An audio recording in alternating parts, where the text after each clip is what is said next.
Para pembelajar yang saya banggakan, kita sekarang berada di segmen keempat dari modul ketiga tentang pengantar akustik bawah air.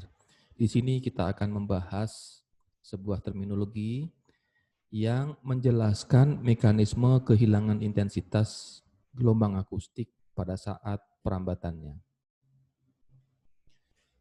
Gelombang akustik atau gelombang suara akan mengalami kehilangan intensitas dengan bertambahnya jarak.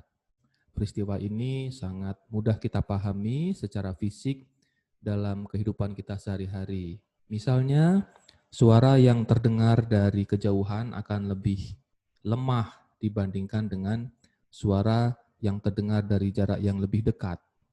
Nah, suara yang terdengar dari lebih jauh inilah dibandingkan dengan yang lebih dekat inilah yang menjelaskan mengapa ketika gelombang akustik itu merambat melalui medium, dia mengalami kehilangan intensitas. Ada dua mekanisme penting yang menjelaskan proses kehilangan intensitas ini. Yang pertama adalah geometrical spreading, dan yang kedua adalah attenuation.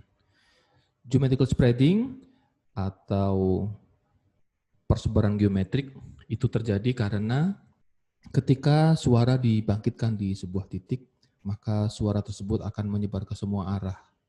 Nah, karena dia menyebar ke semua arah, maka akan ada sebuah bidang yang menyerupai sebuah bola yang menggambarkan permukaan yang dikenai suara tersebut. Dan dengan berjalannya waktu, permukaan ini akan semakin besar. Akibatnya, intensitas yang bekerja pada setiap satuan luas pada permukaan yang dikenai suara tersebut akan semakin kecil. Sementara itu, pelemahan gelombang akustik atau attenuation terjadi karena interaksi antara getaran yang melewati medium dengan partikel-partikel yang memfasilitasi getaran itu sendiri. Apa yang terjadi kemudian?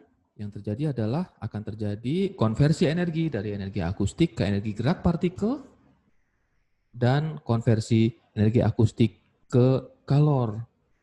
Itulah sebabnya akibat dari kedua mekanisme ini dengan bertambahnya jarak, maka intensitas energi akustik akan semakin kecil. Sebuah persamaan digunakan untuk menjelaskan mekanisme ini. Geometric spreading dinyatakan sebagai 20 log R, dengan R adalah jarak. Sedangkan attenuation dinyatakan sebagai alpha R, dengan alpha adalah koefisien yang menyatakan seberapa besar energi akustik itu hilang pada setiap pertambahan perambatan sebesar 1 meter, atau rate of attenuation. Kalau kita telaah lebih jauh tentang rate of attenuation ini, maka kita bisa melihat hubungannya dengan frekuensi dari sistem akustik yang kita gunakan. Semakin tinggi frekuensi sistem akustik yang kita gunakan, maka laju pelemahannya pun akan semakin tinggi.